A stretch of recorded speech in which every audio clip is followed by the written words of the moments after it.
savrulan bir dost gibi gurbet ele düşte gör. Kar gibi dert yağınca, başın darda kalınca, çırpınarak batınca, dostum var mı düşte gör.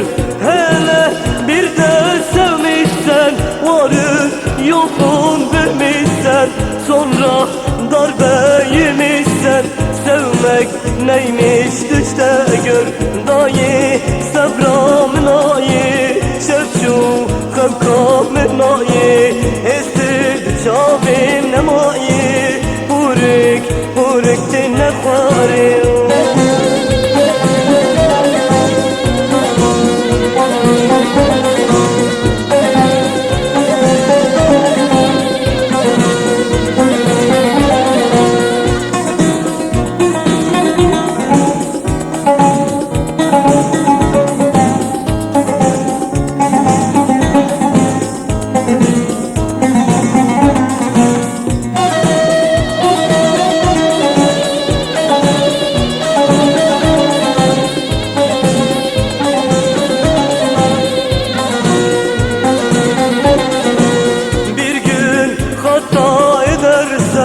Çıkmaz yola düşersen, sabır ekip biçersen, hasret neymiş düşte gör.